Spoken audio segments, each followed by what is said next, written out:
still window standing. part is original, and the standing right here with the guy in yellow. Yeah. So that Well, some of the top parts maybe. of the gables. But I mean, in spite of everything, 75% of Machu Picchu is still standing. What happened down here is that they didn't want to restore this because they want you to see by contrast how some of the restaurants look like. Because easily they could restore them, but they don't. Just they left it. They left it on purpose, right? Are you videoing? Yeah, Bring us in. Oh, here, look. I gotta Back zoom out. there, back I had there, to you zoom got on. the top of the Machu Picchu mountain there. Actually, a little bit over to this side, you can see the top of the Machu Picchu mountain. And just the very top of the mountain there, the very top of the mountain is lower than the main square in Cusco.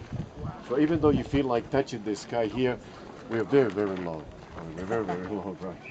That's why, I mean, when you get to the top of the Machu Picchu mountain, you can actually see some mountains in Cusco, from the high mountains in Cusco.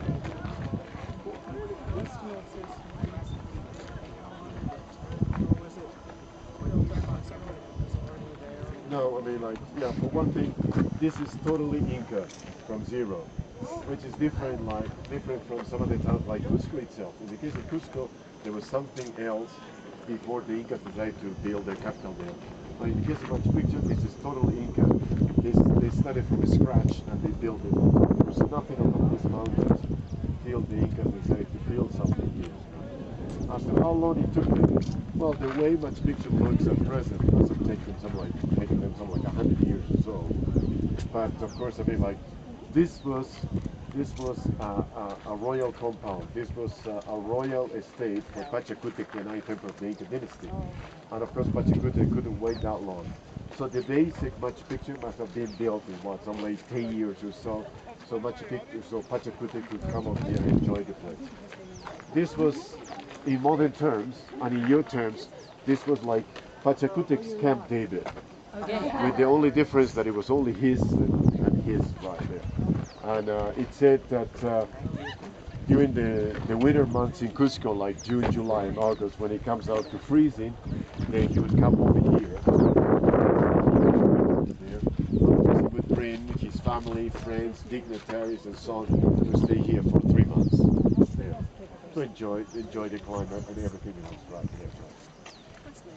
They believe that Pachacutec, the Inca emperor, when he came over here, plus his retinue, and plus his friends, family, and so on, it must have amounted to something like 400 people or so. But at the same time, to maintain this place, they must have had a permanent population here, and they believe that probably there was some like 500 people that constantly live here and maintain the place. So we're talking about some like 900 people, 1,000 at the most. This town was built for, right? So that's why I mean, like they're kind of worried when you get some like 2,000, 3,000 people visiting the place at any one time. Do those are their houses going to detached roofs? Yes, all of the houses have thatch roofs, all of them. Like here, I mean, you got all of these houses. You see the gables, the triangular structures out there. All of them have thatch roofs. But of course, I mean, they didn't want to put the thatch roofs on because then you wouldn't be able to see any of Machu Picchu because the houses are very close to each other. But because of that, as you can see, like, this can hardly you can hardly call this the ruins of Machu